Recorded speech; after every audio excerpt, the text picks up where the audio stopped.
All right, welcome back. It's another episode of Blueprint. This is the month 12 recap. We've been following the series for a while. We've done 10, 11, 12 every single month. The goal is to go from $0 to $1 million a month. As a creator, I'm documenting the process. This is month 12. Now, if you're a fan of mine, you'll know I interviewed Mark Zuckerberg, which is crazy. Technically, that didn't happen until after month 12. So the recap for why I did it, how I did it, what the impact was metrics-wise and growth-wise, that's gonna come in month 13 or the year one recap. And that brings me to the second point. The way I did this series was actually weekly. So there's 12 months in a year, but there's 52 weeks in a year. So this was week 48, month 12. So I'm actually gonna do the 1 year recap at the end of week 52, which will be next time. I'll have to figure out the nomenclature so that it's not confusing, but that's just an update on why this is not the 1 year recap. In this episode, we're gonna go over three main things. The first is the month 12 metrics. We're gonna break down exactly what they are, why they changed, my thoughts on it. I'm also gonna go through a bunch of different things, both mindset and specific channels, and give kind of my updates on where each one is at, learnings, kind of like secret sauce. I'm gonna cut through all the nonsense, so I'll go through shorts, YouTube, email, etc. Got some mindset tips as well, so I'm gonna cover that. And then the other thing that I wanna go through, other than the metrics, is this piece I wrote in Blueprint 48, which is called The Samurai, the Smith, and the Swordsman. And this is like an interesting metaphor that I put together to kind of describe what I'm going through around trying to figure out how to monetize my content. So those are the two big things we're gonna cover in this. Again, if you're new to the series, if you're cold, you subscribed from the Zuckerberg interview, this is your first video of mine you're watching. This series is called Blueprint. I'm a full-time creator. I started 48 weeks ago. I've been documenting the journey every single week, been writing it at blueprint.game since week 1, started doing the video recaps monthly starting at month 10. So this is 10, 11, now we're at 12. The goal is to go from $0 to $1 million a month in income as a creator, not just from brand deals, but like actually building creator businesses. And I'm gonna transparently walk through the entire process on the way there. So if that's interesting, consider subscribing. If not, we'll probably never see you again. Let's get into it. All right, so let's start by going through the metrics. Now, the first thing I wanna do, I'm gonna read through the month 12 stats, and then we're gonna plot them on the different charts. So we've got a chart that's tracking month over month growth for posts, for revenue, for costs, for profit, for views, for followers. We're tracking all of those things month over month. So we're gonna plot these as we talk about them. So the first one is posts. We had 65 posts in month 12, really 177 pieces of content went out. That includes stories, LinkedIn posts, and tweets. So throwing that out, we had 65 different posts. We had 10 shorts, 5 longs, 2 podcasts, and 4 newsletters. The second category is views. We had 3.65 million views in the last 30 days. 8% of that was from TikTok, 60% of that was from Instagram, 2% of that was from YouTube, and 27% of that is from LinkedIn. So Instagram's our number 1 channel right now. LinkedIn is number 2 in terms of views, and we'll talk about that. LinkedIn is a crazy opportunity right now. The third metric that we track is audience growth. So we had plus 10,453 net new followers come in this month, and that brings our total up to 533,462 followers. So we crossed the 530K mark. And the last metric that we track is revenue and income. So this was a very light month. We're fasting. We're eating ramen noodles this month. Revenue-wise, we had $1,544 come in, 0 brand deals. That was all just like platform fees and consulting fees. In terms of profit or income after our costs, negative $3,686. So we lost almost $4,000 this month. Obviously, there are ups and downs. Last month, we made 12K. I'm gonna go through exactly my thoughts around the monetization and where we're at with that. So those are the 4 main metrics that we track. You can see the theme is we got a ton of top of funnel traffic, not yet sure how to Rumpelstiltskin that traffic into dollars. We're trying to figure that out now. All right, so we're gonna start with the recap areas. I think there's gonna be a lot of interesting bits sprinkled in here. So if you're a content creator, maker, entrepreneur, you're gonna find this extremely valuable. Never done it this way. If you like this kind of like platform by platform or like area by area breakdown, let me know in the comments. I'll make sure to do this again from month to month. All right, let's start with shorts. Now, short form is my most dominant platform by far when it comes to views, 3.5 million views from shorts last month. In the middle of the month, I shifted to a bangers only strategy, which means I know exactly how to make short form videos that go viral. And for me on Instagram, that's anything above, 75K to 100K views and up. I can pretty much make sure every video hits there. I call this bangers only. Now, the reason why I shifted to this, and I can get into my broader strategy, is with short form video, I'm going for viral top of funnel, as much growth as possible. And then I'm gonna bring that down and I'm gonna try to get the pieces that stick that can convert to B2B monetization, which is what I'm gonna introduce this month as the goal. Now, that's how I approach shorts. Now, the thing is, my strategy was craftsman, so I was going for 10 out of 10 quality, as many as I could make at that high quality, super premium. I can only get 3 to 4 of those made per week. I try to do more, but there's always something that comes up. I actually think this strategy is suboptimal. A better strategy would be to try to hit what I call the max limit per platform without fatigue. So there's a certain amount of quantity that you can push up to without fatiguing the platform. It differs on every platform. I think for short form, 1 per day, so 7 per week. Any more than that, where you're posting multiple times per day, it's gonna start fatiguing the audience. They're gonna start seeing you too much, more than they want. 1 per day is kind of the ideal. So I'm at 3 to 4 per week. I need to get to 6 to 7 per week. How do I do that? I have to drop the quality from 10 out of 10 to 8 out of 10. I wasn't willing to make this trade before because I thought doubling the quantity while reducing the quality would lead to net overall bleed in my follower strength. I no longer think that's true. I think the average piece of content is like 4 out of 10. So still an 8 out of 10 is extremely premium. I have to figure out how to reduce my edit time to get there. So with shorts, the takeaways are bangers only. I only pick topics that I know are gonna go super viral because I'm going for top of funnel. I'm not trying to do niche educational content with shorts. It just doesn't work in the medium. And 2, I'm trying to increase my quantity to 6 to 7 videos per week while getting the quality above an 8 out of 10, but not struggling to get to a 10 out of 10. So that's my recap on shorts for this month. All right, the second bucket is a quick update on YouTube. Now, YouTube is a humbling process. If you're watching this and you're not subscribed, please subscribe. Like, comment. YouTube has been the hardest thing to grow that I've ever tried. I have a little bit of a head fake going. I have 35,000 subscribers, but 33 of those 35 came from like 5 viral YouTube shorts. So I really only have like 1 to 2K loyalists that actually like my long form. So when you look at the number of views in the long form videos, it's really hard to stomach. I'm getting millions of views on the shorts, and I'm getting 400 views on these long form. It's a very humbling process. If you want to shatter your ego, start with YouTube. It's extremely difficult. Now, I'm spending 4 to 5K per month on a professional YouTube team. I've got a sick YouTube editor. I have a packaging team that's really good. Every time I make a video, they think about what the thumbnail and title should be. They make the thumbnail, they iterate. Without them, I couldn't do YouTube.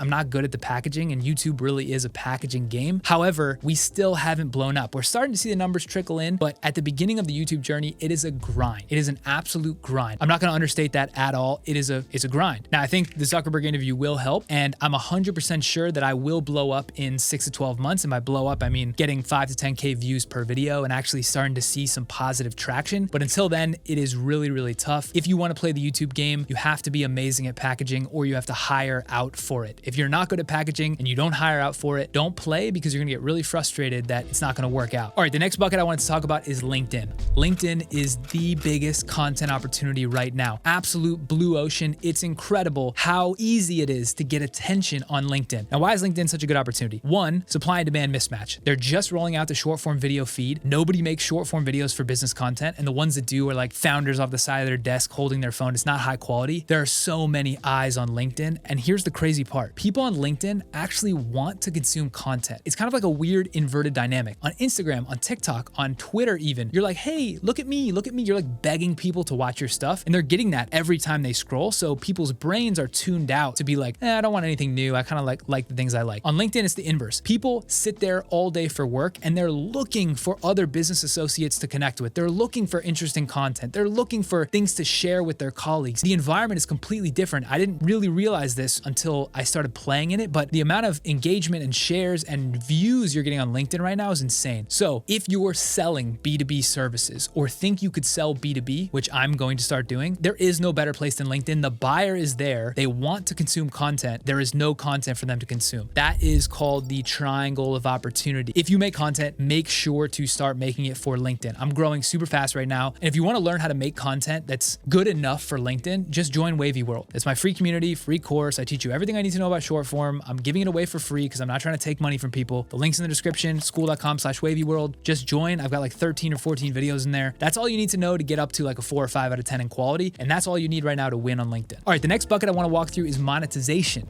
Now, I started the episode kind of with the metrics talking about this. We lost $3,000 this month. We barely made any revenue. I didn't have any brand deals come in. The thing is, I have all this top of funnel traffic, so much traffic in the top, cannot figure out how to bring it to the bottom in a consistent way. At the beginning of this series, at the beginning of Blueprint, if you go back and read, I was trying to hyper analyze all the different monetization levers. Let me just simplify it. If you want to make real money, it's not going to come from brand deals. It's not going to come from affiliates. It's going to come from productized services that you sell B2B. That's how you get rich. That's how you build a cash engine. Now, if you have cash, you can can start the side project, you can start the clothing brand, whatever. If you don't want to struggle and you're not good at TikTok Shop, I would recommend B2B productized services. That's the angle I'm going. So how am I going to do that? I'll be super clear. I know everything there is to know about short form video. I'm in the trenches. I'm on the cutting edge. I would say I'm probably one out of the top 100 people in the world at understanding short form dynamics. So I'm just going to package that and go do that for brands. I'm going to partner with an operator. We're going to go embed at a startup that's series B, C, D, E, whatever, not good at content. We're going to take what's in my brain, infuse that into startups, and they're going to grow like crazy. And the reason it'll work is because there's so many eyes, there's so many people consuming short form video. There's just not enough good content for them. So if you're interested in that, videoghost.co, that's where I'm kind of collecting the interest, and I'm going to be super selective with the people I work with. I'd rather just work with 5 clients and grow them huge than work with 1 million clients. So fill that out, videoghost.co if you're interested in that. But that's how I'm going to start monetizing, because here's the way I look at it. If you're a creator or entrepreneur watching this, I just want to give you all the information for free. If you're going to go do it, go do it. Taste is really hard to teach, but I'll teach you everything else besides taste. If you have taste, or you're going to learn taste over time and you're going to go do video, I'll just give you everything you need for free. Businesses don't have the time to go do it themselves. They actually want to hire someone to do it. There's nobody else better in the world to hire than me, because I was a consultant and now I'm really good at short form video. So I can go into businesses, combine those skills with an operator. It's a no-brainer. So that's the path of monetization. I'm setting that up right now. We're starting with test clients. The results are insane. If you're interested in that, try it. Back to Blueprint. From a monetization perspective, of course, I'll keep the brand deals coming if I have interesting brand opportunities. Of course, I'll set up affiliates for products I believe in, but it's just too unpredictable to build out a full team. If I have a video team that's outlaying $5K in cost every single month, and I know that cost will be predictable, I can't have my revenue up and down, not being able to cover my costs. That's just not the right way to run a business. I need a way to diversify my revenue from my content. And the best way to do that is productized B2B services. So that's what I'm going into. I'll talk more about it as we progress in future episodes. All right, a couple other quick categories that are not channel specific. First thing I want to talk about is approach.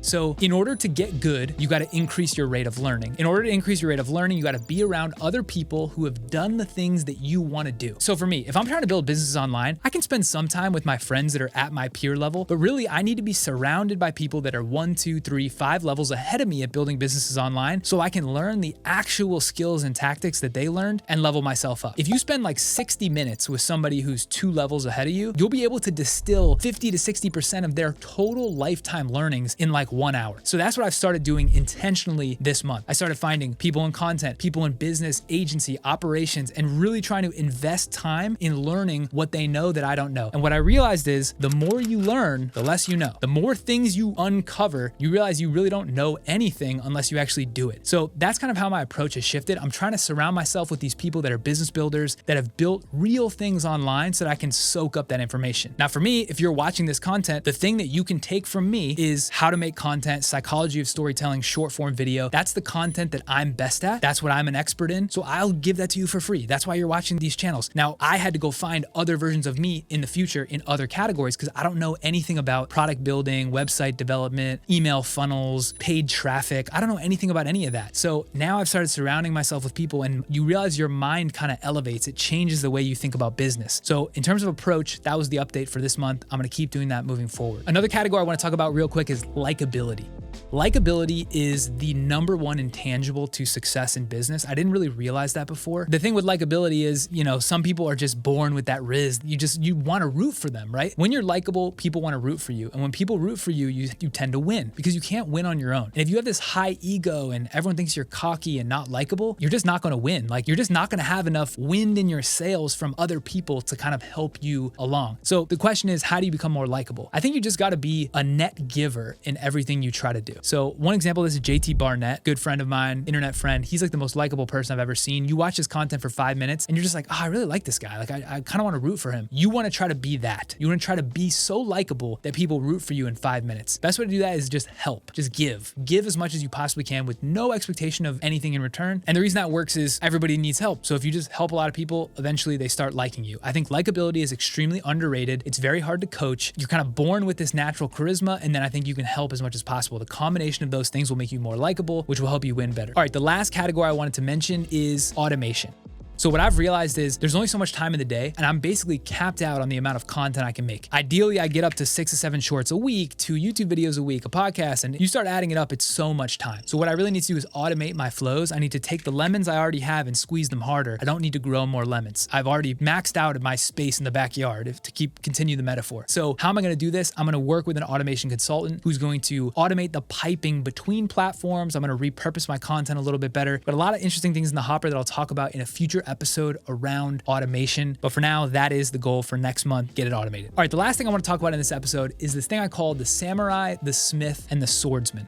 And this is like a weird, like cheeky metaphor. I used to make rap music, so I think in metaphors. It's a weird metaphor, but here's the idea. When I did the metric pulls for this month and I made negative $3,500, I started thinking, am I thinking about the monetization thing wrong? And when I reflected, here was my thoughts. Imagine there's 3 roles in sword fighting. The samurai is like the person on the front lines, the person swinging the sword, going to battle, the one that gets the prize and the glory when they win, the one that feels the defeat when they lose. The second role is the smith. This is the guy or girl who's in the lab making the swords. They're not on the front lines. They're able to equip all these different samurais to go to battle. And then you've got the swordsman, who's the trainer. The trainer kind of knows the smith. They kind of get clients from the smith, but really the swordsman is training the samurai. They're the ones with the wooden swords. They're practicing, right? They're sparring, they're training, they're fencing with the samurai, getting their timing right, but they're actually not in battle either. There's 3 different ways to play the game. If I were to ask you which of those 3 you wanted to play, what would you say? The majority of people would say the samurai. Why? Because they get all the glory. They're the ones who are on the front lines. Everybody knows them, the fame, the glory, the popularity. That's what everyone would say. And the equivalent to that is you want to be the creator. Instead of sword fighting, think about content creation. Everybody wants to be the creator. Everybody wants to be on the front lines. They want to have the brand. They want to have the free deals, etc. But being the creator from a money perspective is not necessarily the right play. Because as the creator, you only have so many slots in your content that you could sell ads against. The primary way to make money as a creator, as we've talked about, is with ads. If I'm making 6 to 7 videos per week, that's max 6 to 7 slots. I obviously can't fill them all with ads. Maybe 1 or 2 of 6 of 7 slots. It's not enough. If you do the math, as a creator, as the samurai, you can only make like 3 to 500K per year unless you're MKBHD, real